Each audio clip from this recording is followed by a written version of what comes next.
Oh, what do we have here? We have officers realize there's a body in family's trash can. Thank you guys for tuning in, and without further ado, let's get it! Whoa. Yeah. Gun? There's all sorts of blood in here. She's in there. Ooh. Somebody in trouble!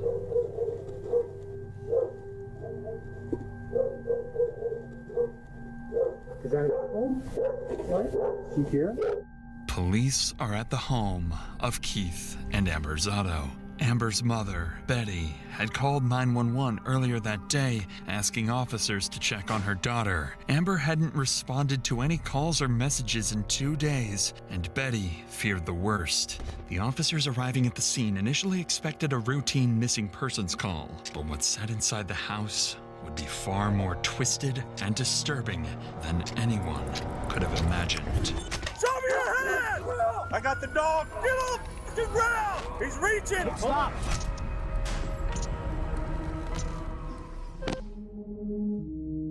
When police first arrive at the Zotto home, they encounter something strange. Only Keith and Amber's children answer the door, claiming their parents are gone and they don't know when they'll be back. This alarms the officers, so they decide to Please don't tell me that these kids and what's up with people taking their parents out these days, bro? What's call up? Betty, the person who originally dialed 911, hoping she can shed some light on the situation. But what Betty reveals to officers would quickly transform this simple welfare check into one of the town's most disturbing mysteries yet. Hello? Betty, it's Officer Crowley, Aurora Police Department. I'm at the Milan Circle address. I'm talking to the kids. What's your relation to this family, just so I know? I'm their grandma. She didn't take her truck because you can see it in the driveway. Yeah, I was wondering about that. Her phone, the bank card is still in the house. Yeah. Betty, how many times do you think she's done that? Well, she's come over to my house. Oh, 3-4 times this year. All right. But it's always been for a day. So what I'd like to do is start where we always start, and that's the last place she was seen. I don't want to ask these kids for permission to go in the house, so I may have to call your son-in-law, talk to him on the phone, and see if he'll give me permission to go inside. Betty would mention that she had been to But what if he did it though? Why would he do that for you? the house earlier that day and noticed a few strange details. Amber's car was still in the driveway of the home, and her phone was left inside the house, as well as all of her credit cards and important documents. These minute details would prove to be I don't know no woman that leave without that. much more important Women love to shop. Women love to spend. later on. Shortly after this call, Betty and her husband Ronald arrived at their daughter's home to meet with the police. It's here where Betty would reveal what she believed really happened to her daughter. Hey, I'm Officer Crowley. Thanks for coming out. So I called him, but I left him a message. He didn't pick the phone up. So I can't just go inside without a warrant. I either need a warrant or his permission to go inside the house. And that's not your residence, and I can't ask you for permission. Obviously, the kids are too young for me to ask for permission. So just want to do it the right way before anything else, if that makes sense. Yep. When's the last time that you saw the daughter? Saturday afternoon when I came to pick up the kids. They spent the night with me Saturday night. Was there any problems at that point, or was it No. just pick the kids up? The kids are going to stay at her house for the weekend? Everything was fine. She said, I hope you feel better. We'll see you tomorrow. Okay. It's pretty. Had there been any drinking at that point for the Oh, heck no, kids? they No? drink in the evenings. Okay. Yeah. And then no sign that there had been any argument or anything No. like that. Okay. As you can see, I don't want you to think that I jumped any conclusions, but I'm just trying to put like a kind of a piece of timeline and kind of behavior as well too. According to Betty, the family typically had dinner together on the weekends, and although Keith and Amber occasionally argued, things never turned physical. At least, not to her knowledge. But with no parents home, officers Shit, if you're not in that household, you do not know what's going on. still couldn't legally enter the residence, so they continued speaking with Betty, hoping she'd reveal something that could explain Amber's sudden disappearance. Betty explained that Amber was highly active in the community, volunteering at her children's elementary school as the treasurer of the parent organization, and everyone around town knew her as a family-first mother, spending most of her time with her children. That It always be these amazing types of people that just, This shit is so sad to watch, bro. That's why Amber's disappearance was so puzzling. It simply wasn't like her to spontaneously leave her kids alone. But this confusion would only heighten when Betty showed officers something that made the case even more unsettling. A note suggesting Amber might have harmed herself. The note is what concerned Do you mind if I read that? I don't have a problem with it. Is this a copy of it, or is this? Yes, I made a copy. I don't know. This is the original. Okay. I didn't want to. Just from my report, I'm going to have to take the original for evidence for property at some point, okay? Okay. But I'm going to sit and read this in the meantime. The note Betty had discovered earlier read in part, I haven't been the best wife. I deserve everything and all the horrible thoughts you think of me. I have always had it in my mind. Make sure my mom has to identify my body. Everyone would be better off without me. At I don't think she wrote that shit. Do you guys think she wrote that? first glance, the note appears as a tragic, heartfelt goodbye. Amber seemingly detailing years of self-doubt, despair, and emotional pain. But something about this note didn't align with what police knew about Amber. According to her mother, whenever Amber and Keith fought, Amber always stayed at her parents' house and had never just disappeared. Certainly not without contacting her family first. And although Betty clarified that her daughter had a history of self-harm ideation and emotional struggles, the note's tone sounded off, especially the disturbingly specific instructions for her. I got a question. How do you know when it sounds off if they have a whole background of doing this shit, like writing these type of letters or feeling this type of way?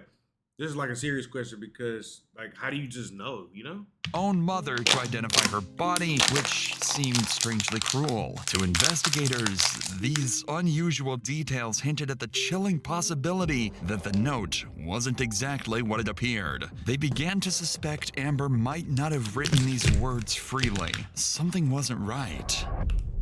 So based on these signs, officers decided to speak with Betty again, this time on the oddities found inside the note. Do you think it's something that, would he harm her in any way? Would you have any either information or inkling that that might happen? No, okay. If she had walked away, I mean, I'm just wondering where else or how far she could have gone. She has walked to our house. We're in 70. Yeah. When she's been drinking and can't work. I understand, of course. So she's made it that I agree. far. That's why I'm so concerned. That's right. And that's why I searched Sunrise Park, because that's the closest park to here. And I don't know why in my head it's, you're not going to do it in your home. You might do it too. As a parent, this has got to be the worst shit to be thinking about. Like, you know? Yeah. Betty would also find the note strange, but doesn't think Keith would have anything to do with Amber's disappearance. At this point, nothing makes sense. So, without any further clues, officers decide to move to the next step in their investigation, searching the property. As we know, without the homeowner's permission, officers still can't go inside the house without a proper search warrant. Fortunately, by using the kids, they were able to get on the phone with Amber's husband, Keith, hoping to get the permission they needed. Dad? The cops are here and they want to talk to you. Is this Keith? Yes, this is Keith. Keith, this is Officer Crowley with your police. How are you? I'm all right, boss. How are you? I'd like to go over a couple series of events and then ask you for permission if I could go inside your house. And where we start searches is the last place she was seen, and that would be your house. But I don't have a warrant, and I'm asking you for permission to go inside your house too. Go ahead, man. Luckily, Keith seemed to have no problem letting officers search his home. If he did it, he wouldn't have said no, but he didn't do it. That marks him off the list. While one officer continued his conversation with Keith, another would immediately begin searching the property, completely unaware they were both minutes away from uncovering the horrifying truth. But before we continue, it's worth noting that covering stories like this, the officers was about to search the family's home, with no idea just how close they were to discovering the gruesome scene hidden in plain sight. So Keith gave verbal consent for us to go in the house. I'm just gonna go in. If you want to come with me, I will, because I'd like you to show me. God. Okay. Where did you find the notebook? In the garage. In the That's why garage. they Okay. literally live there. Okay, let's start there then. So Keith, in a bigger picture, what's going on? Man, me and Amber drinks a lot. We fight Look at how many times they done walked past that trash can and she in there. a lot, and she likes to walk away, or actually drive away, and I took her keys from her, so she couldn't drive away. She grabbed her purse, slammed her phone on the ground, and left, and I have not seen her since. Did you actually see her leave, or you just assumed she left? No, sir. I begged her to stay on the couch. We fought a little bit more, and I said, well, whatever, Amber, you sleep out here on the couch. I'm going inside. And I went inside. I don't know, it was like 2 or 3 in the morning, and then when I woke up at 9, 10 o'clock Sunday morning, there was a letter on the fucking coffee table. Has she ever threatened to hurt herself in the past, or was this? Oh, she has. The last 5 years, it's been her go-to. And that's what I try to tell her grandma and grandpa, too, was she does this to me all the time, almost every weekend. She'll leave, and then she won't come back till Monday or Tuesday. And then my kids get all mad at me because I let her back in. I hope you don't mind me asking you personal questions, but is it possible she's seeing somebody else and she stays there? Oh, for sure she is. She's been, that's another thing. That's why we fight all the time. She's been seeing somebody for about 5 years now. And she don't pay our bills. That's why we always fight, man. Based on Keith and Betty's statements, both were aware Amber had struggled emotionally in the past, but neither realized just how serious the situation had become or how tragically wrong their assumptions would soon turn out to be. Where exactly was the book when you found it? Right here. Okay. And you recognized her handwriting? Yes. Okay. It's unmistakable. Chicken scratch. Okay, this argument, you guys are arguing about her seeing somebody, or were you guys arguing about lots of stuff? Well, that always comes into play, but this particular argument was about her not paying my mortgage for 6 months. I give her all my money. I just cash my check and she pays all the bills. And lately she hasn't been paying our bills. Hey Keith, did it get physical at all, or was it just arguing? Yeah, we've been physical a couple times, but I want to say Saturday night, no. This is a fair question. Is there any chance that you hurt her in any way? I fucking hope not, dude. I fucking hope not. But yeah, there's a possibility. I mean, I'm hoping not, but like I said, I don't remember shit. Me and Amber go through this shit all the time, and she always comes back. Okay. The only thing I'm worried about is she always goes to her fucking mom's house. She doesn't go anywhere. She does go somewhere else, but she always ends up at her mom's house. Listening carefully to Keith's account, the officer initially found him credible as he described an argument about money and Amber's alleged infidelity. But the officer's concern grew when Keith admitted he'd been heavily intoxicated and couldn't remember if things turned physical. Suddenly, the possibility that Amber hadn't actually walked away became disturbingly real. Officers now suspected more clues were hidden inside the home. A drunken fight, maybe getting physical. Whatever happened, the answers were likely somewhere inside. Uh-oh. He gave me permission. I have it on my body camera, recorded it, okay? He gave me full permission to look in the house, so. Are these guys? They let them out. Are they generally friendly? Normally, yes. Okay, good. Just because, did we look in there? It doesn't open. It doesn't look like it's been disturbed because there's debris on the top of it, but you want to work on opening it? Yeah.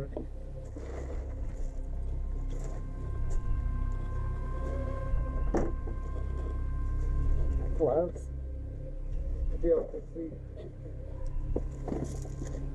As officers continued their search, their body language indicated something was off. Careful not to alarm the family, neither officers openly acknowledged it yet, but they both recognized the unmistakable stench hanging in the air, the odor of decay.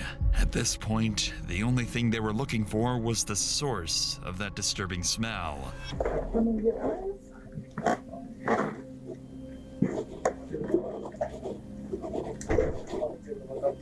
Is that finished off up top? You're kind of like a black. No, it's just that. Hanging. It's right here. Oh. Whoa. Yeah. Gun. Oh.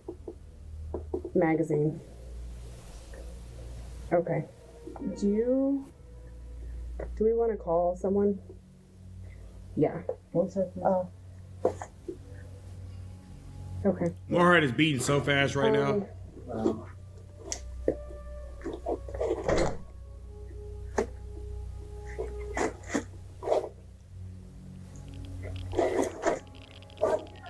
We'll have you stay inside, please.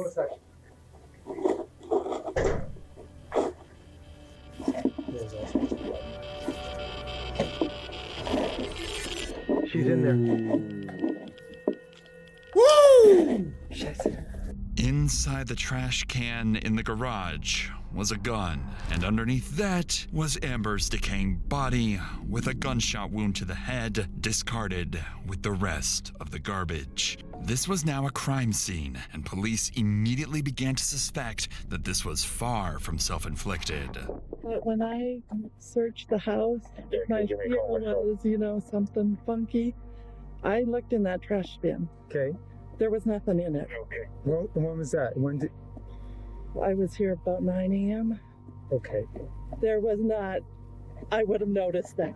Okay. The top was the carpets, and because of the smell, I literally I'm just gonna many forensic files. It was not there. So somebody's been here. Okay. And the kids were sleeping, and they are unaware of being here. Okay. But so somebody did that. Okay. Ooh, imagine having to find your child in the trash, like just thrown away. Like, oh, that's got to be so heartbreaking. Amy White, thanks for the follow on Twitch. Shout out to you. Ready? Partner, what's your first name? Ron. Can you get the kids and just go wait in your house? Strangely, although Betty had noticed the same foul odor of decay earlier, she didn't realize its implications, instead believing, or perhaps choosing to believe, that all this concern was simply because of the firearm police discovered in the trash can. Betty didn't know it yet, but her statement would soon cast serious suspicion on her, making detectives question whether she herself had played a role in Amber's death. How could you play a role in your own daughter's you-know-what? For now, though, officers had to secure the area and move Amber's family away from the gruesome scene. I don't want the kids to see. I mean, this isn't nice. So if you lift here, I mean, obviously there's a gun there, but if you lift here, you can see her foot. She weighs about 160, 170 pounds. Just thrown away like a piece of trash is crazy. There's the body. Yeah. So I called Reno. He's calling MCU, and I know he sent you too. While officers waited for the Major Crimes Unit to arrive and process the scene for forensic evidence, they began to grapple with several troubling inconsistencies surrounding Amber's family. Keith had admitted to being heavily intoxicated the night Amber disappeared. He couldn't say for certain whether his argument with Amber had turned violent, only that things had gotten heated, and that much of the night was a blur. But Keith wasn't the only one officers considered a suspect. Amber's mother, Betty, claimed she had checked the trash can earlier that morning and had seen no sign of Amber's body or the gun. I wouldn't have said that. I would have just kept that to myself. I'm not gonna lie to you. Yet, just hours later, both appeared right there in plain sight, exactly where she swore she'd already searched. Even stranger to officers was Betty's demeanor. Despite the horrifying situation unfolding around her and the possibility that her daughter had taken her own life, she didn't even have no sense of just crying, no remorse, no empathy. She's low-key just She remained unusually calm, at times even casual. And then there was the note. Supposedly written by Amber, its wording struck investigators as strange, too composed, almost performative. Still, in a situation as dark and desperate as contemplating suicide, people sometimes write in ways that defy logic or expectations. At this point, everyone's stories seemed suspiciously incomplete, and anyone could be responsible in the eyes of detectives. Investigators started realizing that Amber's murder might be far more complicated than they initially thought. So, to investigate these disturbing possibilities, police knew they'd soon need to sit down with Amber's family and carefully interview each member to uncover who might be hiding something. But before doing that, officers needed to finish one crucial step: a final, thorough search of the Zotto home, carefully looking for any signs of violence or attempted cover-up. And sure enough, it didn't take long before they started noticing blood spatter throughout the house. So a lot of these carpet pieces now, I wonder if the carpet went all the way back. Or, I mean, I didn't see like spatter. I know, right? So the book was right here. There was space open with the last page showing, and that bill was on top of it. No red pen.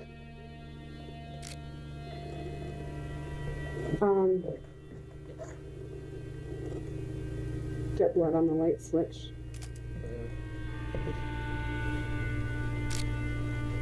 We've got a lot of blood on the sink.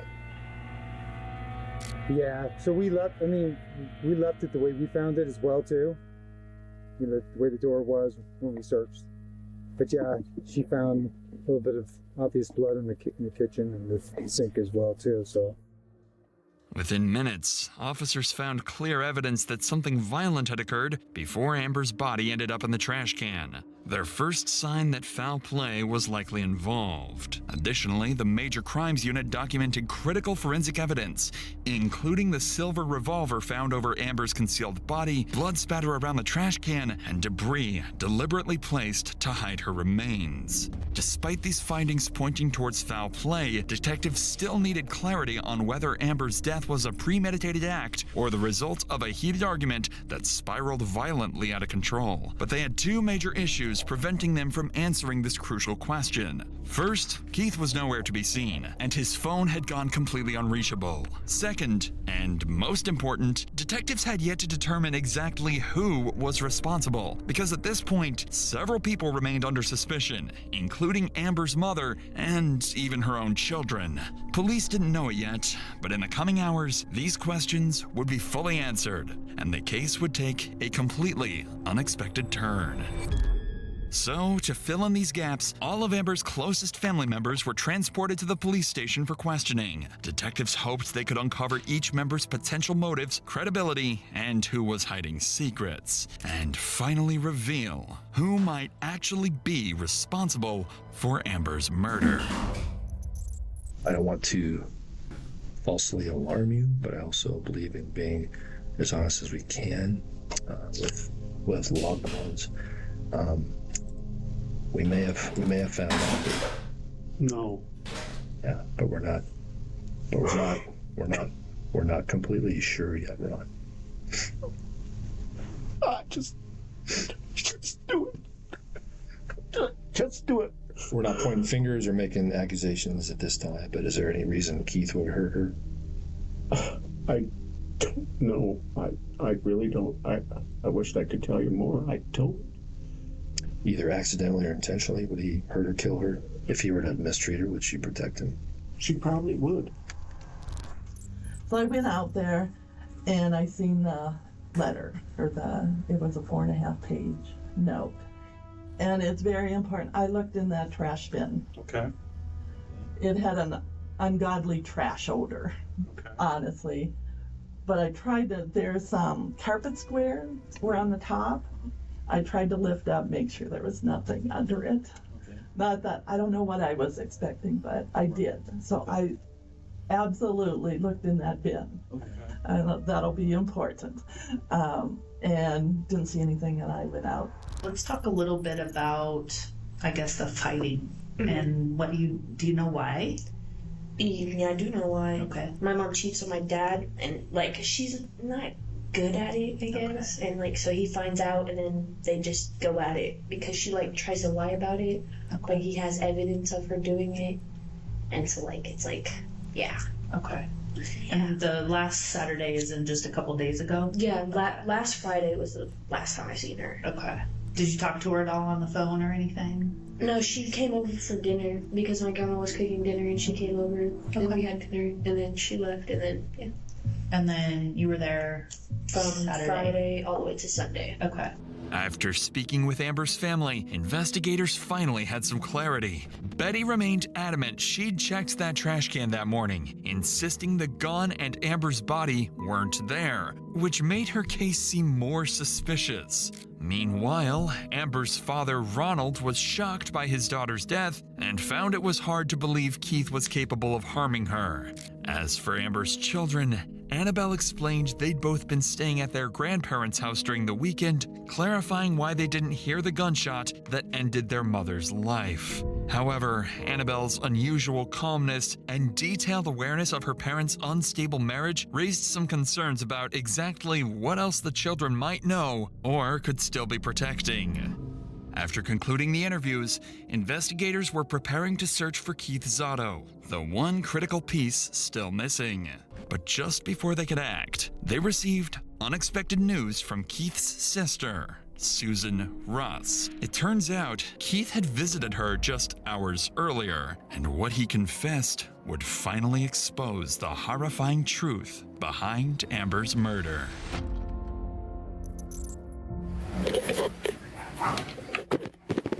I saw my brother park up there, and so I got the dogs out. And I didn't know the front door was open, and he just came in, and I seen it on his face, and he goes, "You know I don't hate you." That was the first thing out of his mouth, and I said, "I know, I love you, you're my best friend." Okay. And then I said, "It's Amber that's trying to keep us apart." Okay. And he just looked at me and started crying, and I said, "Oh my God, what'd you do?" Okay. And I asked him if Amber was okay. And then he looked at me and he said, "You know what, I don't remember anything." Okay. I just remember waking up and seeing her at the ground. Okay. I asked him what the hell happened to tell me what he did. Okay. He said they'd been drinking and fighting all night. Okay. It was over money, I guess. Keith opened some bills and found out that the house had been foreclosed on. Okay. And that Amber pulled out the gun and he hit my brother with it. And then Keith said he took it away. And it just happened like that. He said he blinked his eyes and that was it. He said I blinked my eyes too and then I opened them and I seen her on the ground.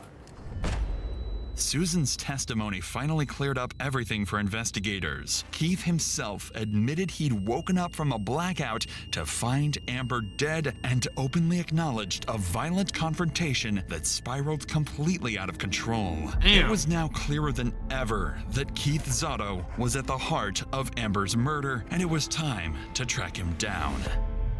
Just a couple of hours after detectives left Susan's house, Aurora police received a call they never expected. Keith Zotto had surfaced at his sister's house again, ready to surrender. By now, officers knew Keith had already killed once, and for all they knew, he was still armed and dangerous. So they came prepared. A SWAT team descended upon the location, ready to take Keith down if he made even the slightest wrong move.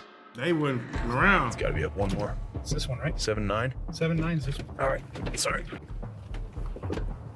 Hey man, you just hate when stuff goes too far. This definitely went too far. Ready? Watch out, Bubba.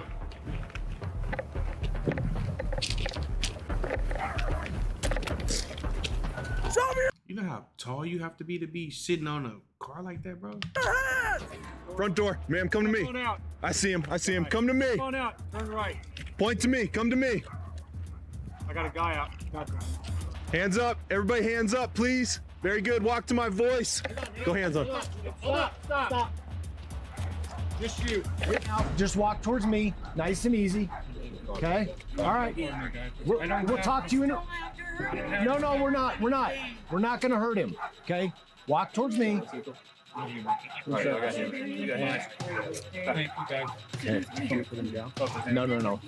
Just keep walking. Walk towards this guy. Very good. You good, man. Very good. Very good. Very good. Right here. There you go. Sit right there, man. Yes, sir. Long guns. Yeah, feel free. I bet they be so, happy that they don't have to go down crazy and they ain't gotta shoot their guns. You can just go like that. Go ahead, I'm in here. Hold on. It all looks normal. Bro, if you just want to hold it, I'll be back with you. You guys good? Is that your mom, and who else is the other lady? Gotcha. Okay, man. Very good. We appreciate you coming out, bud. We'll explain it all to you, okay? I already know. Okay, buddy. Okay. Okay, there you go. Remember much.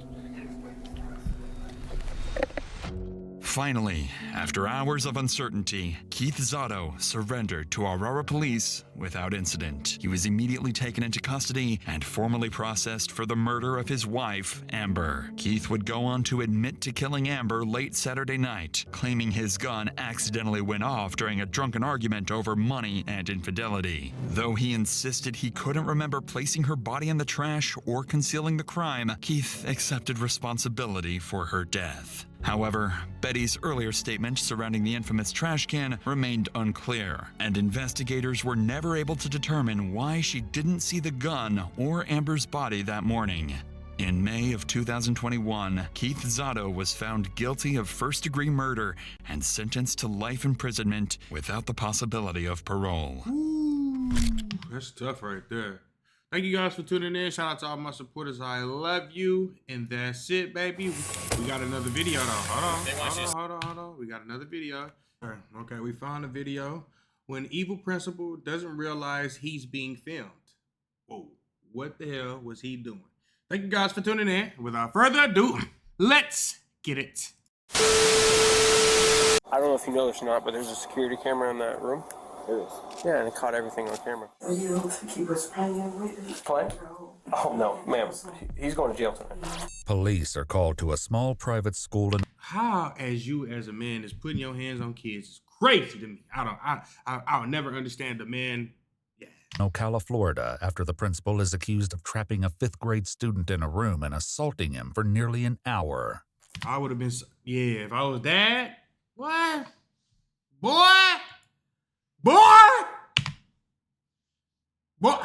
Man. The following report is based on police records, and most of the footage has never been seen before until now. Please note that the suspect in question and all persons charged with the crime are presumed innocent unless and until proven guilty in a court of law. How you doing, sir? God bless you. How you doing? Do you know why I'm here? Yes, we had called because we just got a report that our principal mishandled one of our kids today.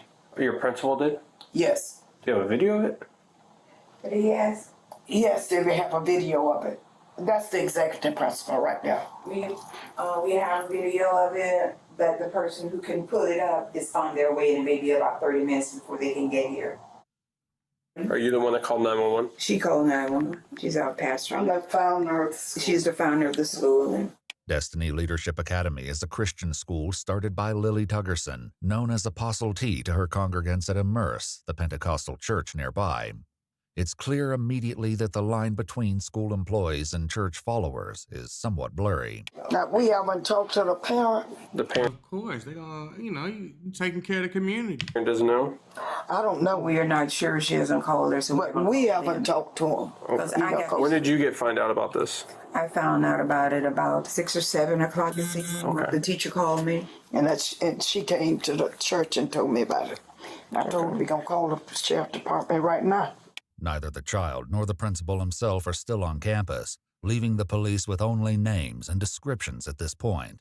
His name is Donnie Prophet. His last name's Prophet? Yes. Just can't believe he would do something like that. How old's the kid? I think he's like in the 5th grade. Do you know where it took place at? The kid 10 or 11 years old, bro. You a grown ass man. This not even your child. I don't give a fuck if that motherfucker got ADHD, DVD, CD, V8. Like, no, bro. Like, you shouldn't be putting your hands on no child, bro. If it ain't your child, bro, don't be putting your hands on nobody's child. No, that's crazy. She knows. Is this a school? Yes, this is a school.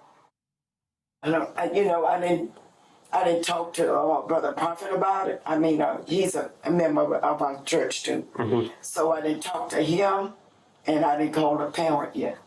It'll be some time before the school secretary arrives with the surveillance video, but Dr. Vi, Destiny's executive principal, has already seen the footage, and even her description of it sounds appalling. And in that video, what did you see? I saw the principal in severe physical confrontation with the student. And what physical did you see? I saw him throw the kid on the floor at one point. And what do you mean by throw? Did he pick him up? Did he push him? I saw slinging. He slinged him like that? Yes, and then at one point he was on top of the kid. As horrifying as these details sound, the deputy seems to wonder if something precipitated the confrontation. Did the kid do anything to invoke this, to lead up to this? Did the kid strike him? Did they have problems in the past? They've had problems in the past. They've had problems in the past. They've been the best friends. So this is an ongoing issue? I think so. Okay. And it's not. But what led, that's what I'm trying to figure out. What, did he was just in anger rage, so he took it out on the kid? It is 10 o'clock. This lady stayed at work at 10 o'clock? My understanding that he called the kids in because they're the leaders and said that in order for you to graduate, you got to write a 5-page essay. I think he said he was not going to do it. He didn't understand why they would have to do that. 5-page essay for 5th grader is a little bit much. I could see like a 2 or a 3, but 5? And so the kid is in the video. He put his head down on the desk. And so from that point, I think the principal's trying to make the kid do what he said. As the deputies step out to discuss the case, one of them gets the first inkling that something is off, a feeling that will only grow in the coming hours. And when you get that feeling, just know whoever's on the opposite end of that feeling, you done fucked up big too. Well, this sounds like an aggravated child abuse arrest. This sounds like a headlines case. Principal of Destiny Leadership Academy arrested for aggravated child abuse. This happened like 2 o'clock this afternoon. The kid went home. She told me he's lumped up pretty bad. The parent didn't see this? Parent didn't see the... Well, I would have told the goddamn school up. Why about my son coming? What? I don't care what he did. He what? Marks on this kid's face? That's what that's a little weird. And then they waited to, the secretary and the teacher waited till 30 minutes ago to finally tell them about, oh yeah, by the way, you should know about this.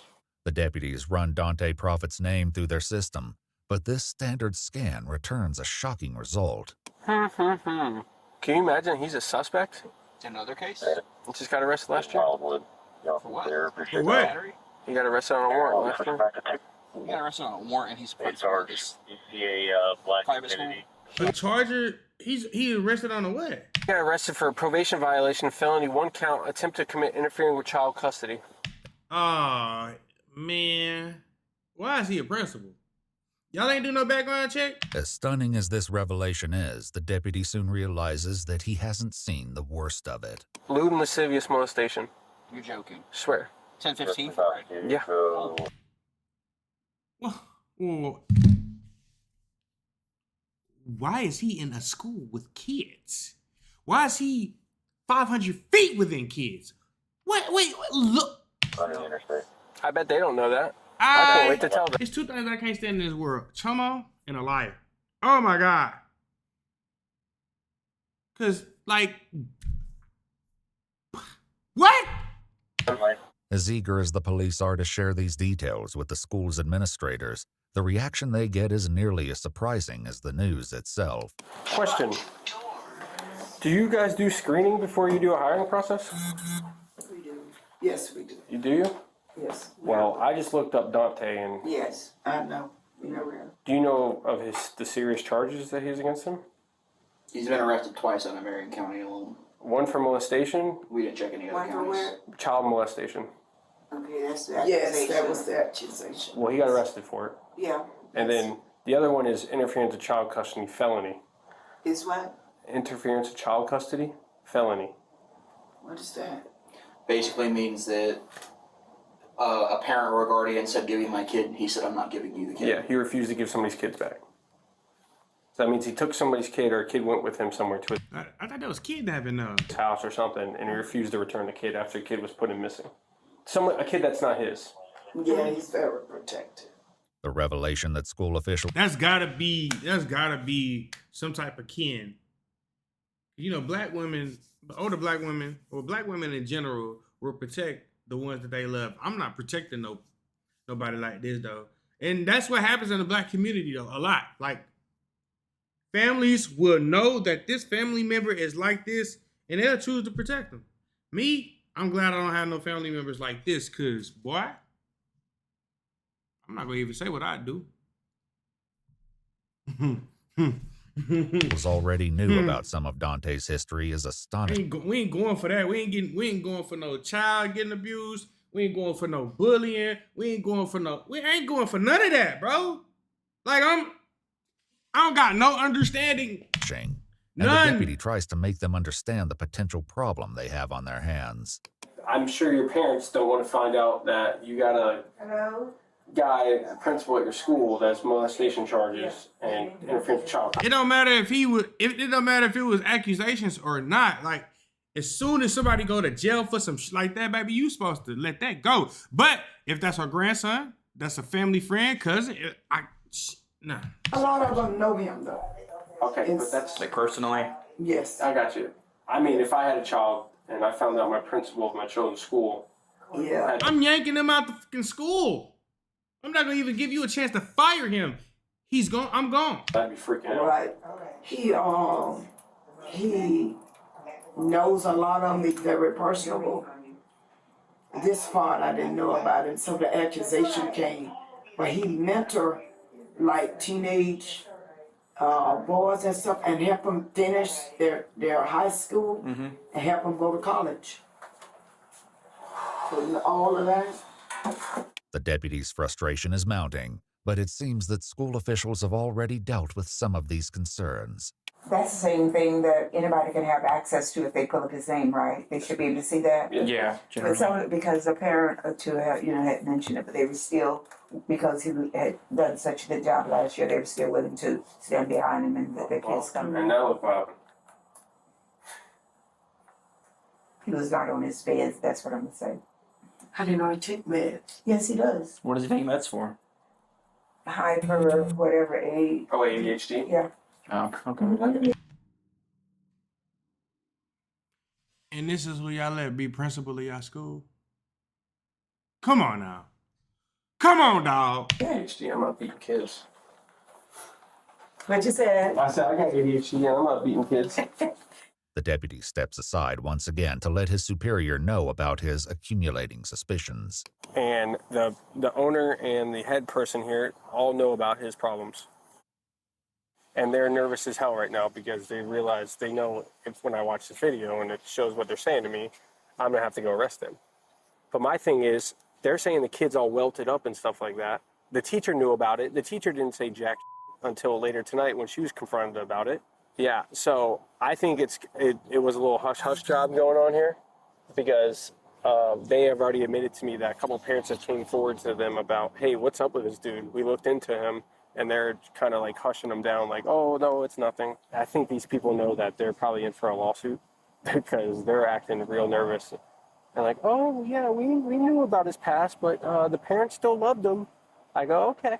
The deputies know about the charges on Dante's record, but it's only when they pull up the official filing that they begin to piece together specifics about what the principal was arrested for 7 years ago. Summer of 2017, while staying at the Royal Kids Camp, where Prophet was camp counselor. Yep. The camp allowing counselor to contact him if necessary. He said Prophet contacted him for the first time. Himself and his nephew. According to the Ocala Police Department report, Dante gave letters to the child at the end of camp, writing in part, "You know that I love you and I always will." Dante kept in touch with the child over the coming months, inviting him to his apartment to watch a movie in November 2000. Why in the you as a grown-ass man want a kid at your place? 17. The report alleges that Dante laid down behind the minor on the couch and asked him, "Do you feel that?" when there was inappropriate contact. According to the report, both the victim and Dante were clothed at the time. Awesome. And he's not a registered sexton? No. Why not? I think he was too young. I think it was fell into Romeo and Juliet. Oh, his age? Yeah. Oh. At the time, he fell in Romeo and Juliet, which just means he doesn't have to register as a sex offender. Under Florida's Romeo and Juliet law, offenders who meet certain criteria can avoid the official offender registry, even if they're convicted of the underlying crime. It should be noted, however, that in Dante's case, prosecutors dropped the molestation charge entirely, and the court withheld adjudication on the charge of interfering with child custody. His profit organization website credits him with having faced and overcome false charges. So you got lucky. He keep getting hit for the same thing though. Y'all don't see the fucking pattern? Like, come on, bro. That's different. Well, he's not getting lucky tonight, I promise you. The surveillance video will undoubtedly be crucial to the investigation, but the deputies know they must also speak to the victim. The founder of the school calls the child's mom and passes her phone to the deputy, a decision she may soon regret. Here, you want me to talk to her? Hold on. The sheriff want to talk to you. Hello, ma'am. How are you? Hello, sir. How you doing? Hey, do you mind bringing your son up here so we can talk to you guys? Because we're going to have to talk to him regardless.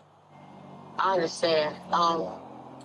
I'm just a little taken aback right now. I'm just trying to get my bearings because I was almost asleep myself. Yes, ma'am. So I'm supposed to wake my son up and bring him out there? Yes, ma'am. Have you noticed any bruising or lumps or anything on your son's face or body or anything? He felt like Mr. Prophet hit him with something. I said, I don't know if they was sports playing. I don't know, but I'm like, what are you talking about? You know what I mean? The mom ultimately agrees to bring him up to the school, but as the deputy hands the pastor's phone back, he notices something alarming in her recent call history. All right. Did you call Donnie Prophet? Yes, I did. Why? Why I called him? Yeah, why'd you call? Did you talk to him on the phone? No. Don't call him back. Don't call him. If he calls you back, don't tell him we're here. Don't tell him he's under investigation. Don't ask him about what happened. Do not call him, please. These are very serious charges. Yeah, we want to get our ducks in a row before we talk to him, before he has time to put a story together in his head about what happened. Or leave town. Yeah. Realizing that the school's other top official, Dr. Vi, has disappeared from view, the deputies track her down to make sure she's not also trying to reach out to Dante. Ma'am? Just go ahead. Oh, okay. Oh, she called him twice. And I saw that it wasn't a missed call either. It was an answer because I saw the seconds next to it. Did you? Yeah. I bet you that's family, bro, or a close friend. She probably called him and warned him. Right. Have you tried to call Donnie? Apostle did. I know. Did you? Yeah. Did she talk to him? No, he didn't answer. Okay, good. Yeah, we can't have people calling him. Pardon? So we can't have people calling him. You don't want people calling him? No. He's got a history of running. While the officer mentions about Dante's history of running, we haven't been able to confirm the basis of this statement from the records we have access to. Before police can think about tracking Dante down, however, they need the full story. The 5th grade victim arrives, giving them their first chance to hear about the incident firsthand. So what happened today, man? What happened between you and Mr. Prophet? The boy begins with a story that matches what Dr. Vi said earlier. He was pulled from class along with a few other 5th grade boys. Soon enough, however, the other boys were sent away and he was left alone in the room with the principal. I didn't want to be in the room at that time. So I couldn't even excuse myself because he wouldn't even let me go through the door. Did he ever throw you on the ground? He did hit me on the ground. He did hit you? And I don't think like about... Where did he hit you? Well, the thing that hurts the most is the side of my hip. Can I see your hip? Yeah. The side of your face? Right here. Like, it's right here. Here, show me it. You're okay. You're outside. I got you. I'm right here. Go ahead. Right there. Here, show me. He wants you to see. He wants to see. It was like a line, a big line bump. And she was like, it looked like you got hit hard. I'm like, oh, that's probably Mr. Prophet hit me with that computer cord thing. Yeah. The child's mother says that she first heard something about the altercation during a doctor's appointment this afternoon. He told the doctor, like, what do you do about all over body pain? I'm like, what are you talking about? You know, he goes, well, you know, just all over body pain, like really it hurts here. It hurt his hips? Yeah, he said it hurts here. Did he told the doctor that? He told the doctor on the television. He said. Oh, it was a television. Yeah, it was a television. She was like, I said, well, maybe it's growing pains, because he's getting tall. Do you need anything else to tell us, buddy? Did he touch you? Listen to me. Watch me. Look at Mama. You are safe. Oh, I'm gonna make sure of that, Bubba. I promise you You are that. safe. And I will protect you with everything. If there's something you need to say, you need to say it. We will take it, and we will do what we have to do to make sure everything is right, okay? That is a mama right there. That is a mama. And I pray nothing happened. Did Mr. Prophet touch you in any way that is not appropriate? No. Are you sure? Yes, fine.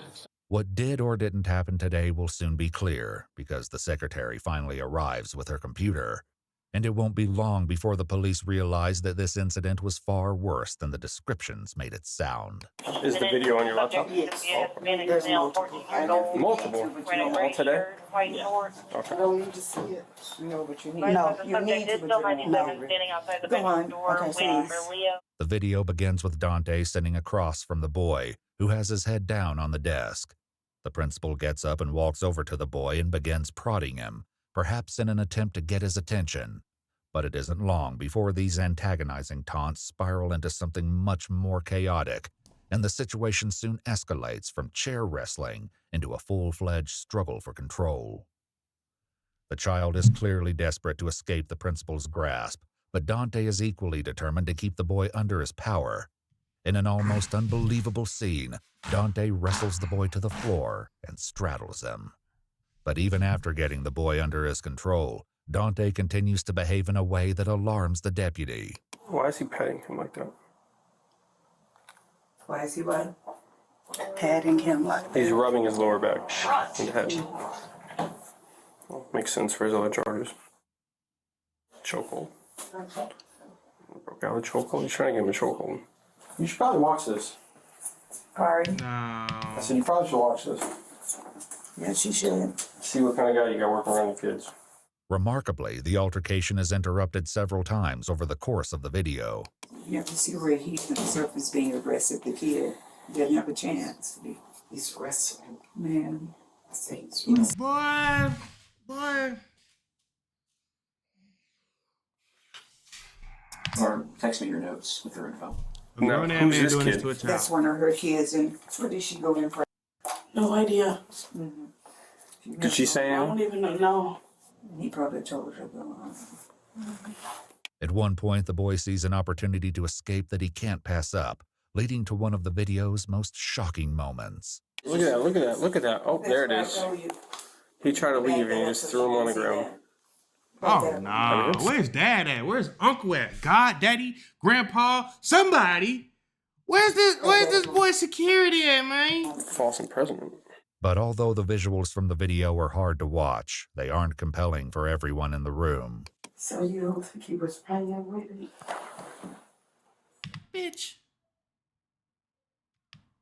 I do not call no woman out her name. But how can you ask a question like that when you see it for yourself? What's happening? Play? Oh, no, ma'am. He's going to jail tonight. It was over now. At times, Dante's movements are slow and methodical, and the camera catches it when he slings a computer cord of some kind at the boy several times. The child later said that it was this cord that caused a visible mark on his face. I think we got it. But for as much as the deputies have already seen, the video doesn't end there. And the horror of the... There's more. Look, he's hiding under a table. He is visibly distraught and scared. And you're still not letting him go. The ongoing bullying leaves the women nearly speechless. Spirit, when we call that, it was overtaken and it's definitely the spirit of our reality. He snapped. Yes. There's no reality. Yes. None. Right now. No reality. What's he doing with that one? None. He has snapped. None. No remorse for the fact that that is a baby. No remorse for the fact that he has a job to uphold, to be a protector and a mental guide for these kids. No, nothing. And how the hell y'all hire somebody that got anything to do with a child? Like y'all enabling his behavior. Look at him trying to get away. That's all he wanted was to get away. That's when he just hit him in the face, or he just smacked him in the face. With his hand? Hmm? No. At times, the confrontation devolves into intense physical conflict, and Dante is the relentless aggressor. Starts trying to twist his ankle, sit on him. That he need him. You just need him. He need him. Oh my word. He had him by his leg and he need him. Oh, because there was a point where I tried to walk in and I couldn't get in. Oh, he locked you from coming in? Because he was sitting in front of the door. Yeah, yes, Miss Hale. But even with the women clearly horrified by what unfolded today at their school, the deputy remains suspicious of Destiny's founder. I don't know what she's trying to hide. No. But she seems like she has something going on with Donnie about... What? Well, because she's his pastor, you know, well, so... Donnie don't got a good past, I'll tell you that much. And he shouldn't be around kids. I think she's in disbelief because honestly, I think that's what it is. She called you guys before she seen the video. I got you. Well, I'm gonna be honest with you. She would have seen that video, she wouldn't have called them. Knowing his past, I'm not shocked. Okay, yeah.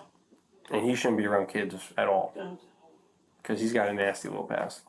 I hear her now. She was talking about how upsetting it is because in her eyes, he's an upstanding person. Yeah, I disagree. But... yeah, I'm pretty sure she does too. Now. All told, the video of the altercation goes on for more than 53 minutes, a shocking length of time for any violent encounter, much less one between a principal and a student. Making matters worse, the school secretary says that he's the last kid anyone would expect trouble from. He's super intelligent, probably the smartest kid. Probably smarter than me. Gonna get the principal award. What's very respectful, very mannerable. As for the other deputy, he lets the school's administrators know that he's seen enough. I don't know what you guys are going to do in-house wise, but I'm going to go find him and I'm taking him to jail for aggravated child abuse. Okay, it's a second-degree felony in the state, and you won't get a bond.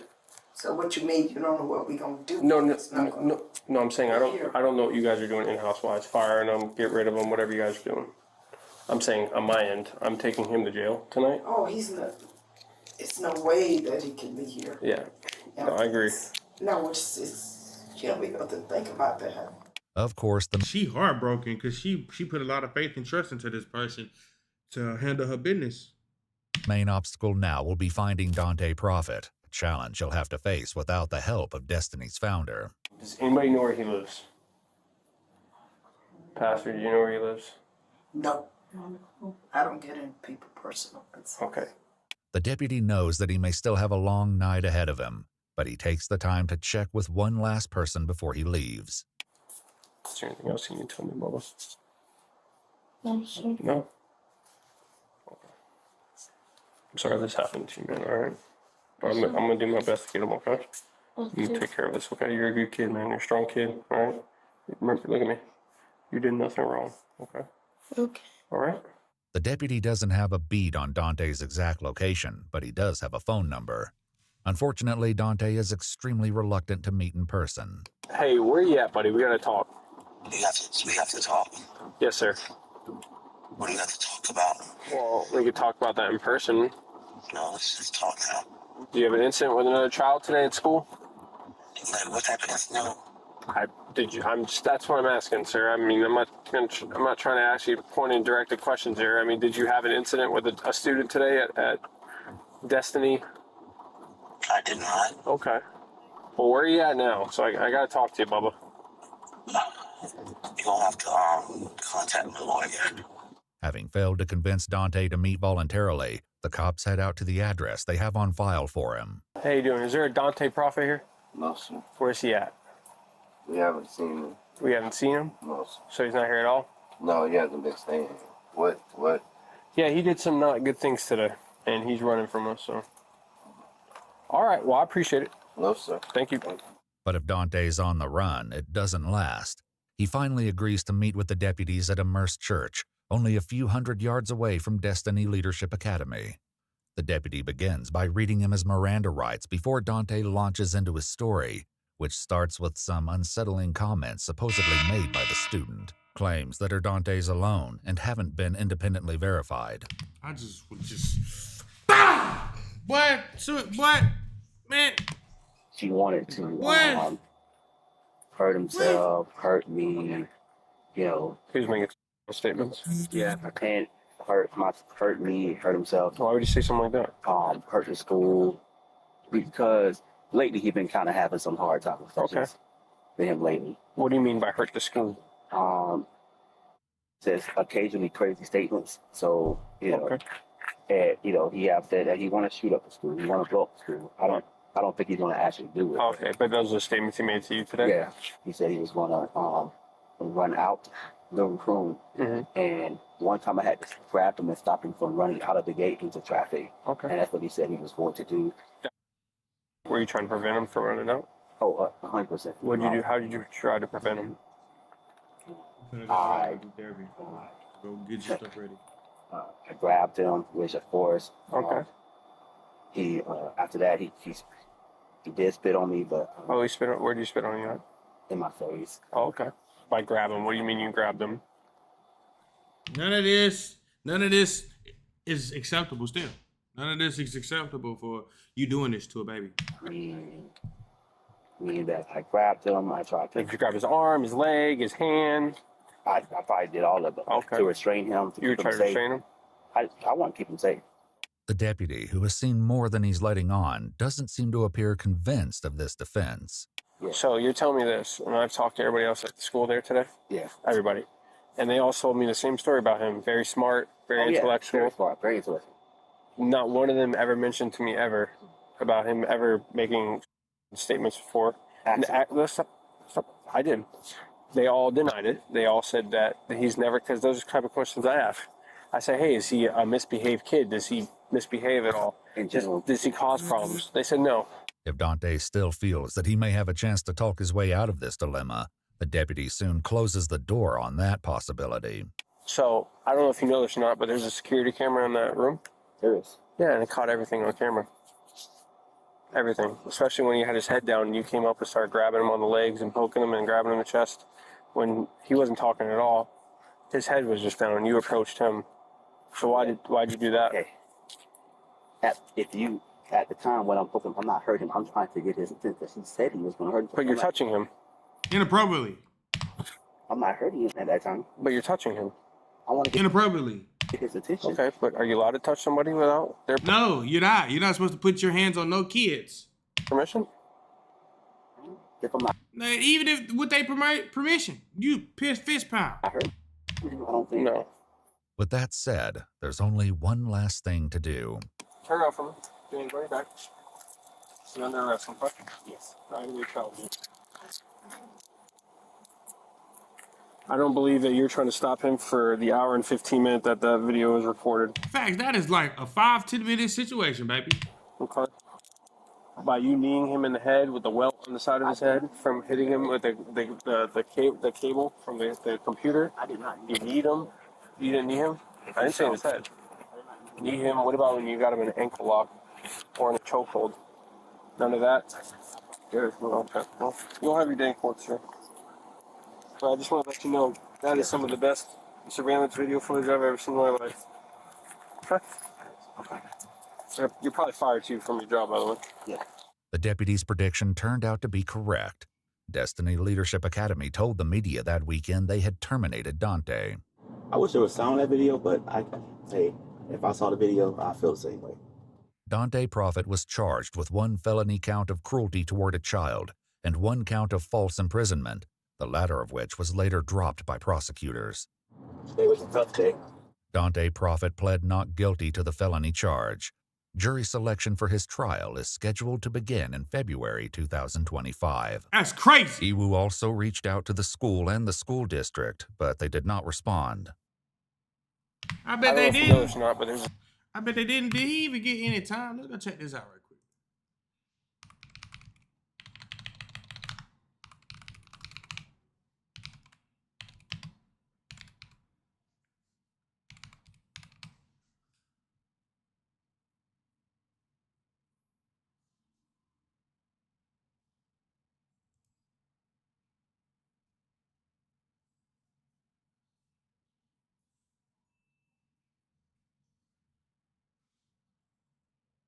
He was found not guilty.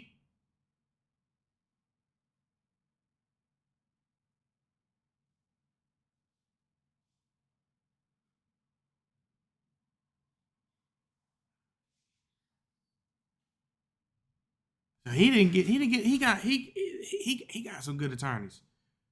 Cause look, he didn't get hit for none of that shit.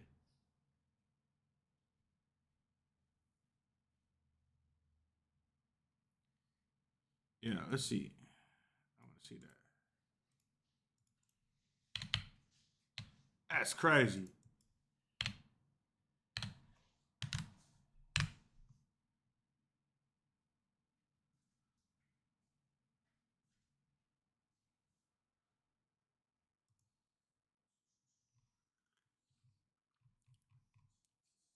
So what happened?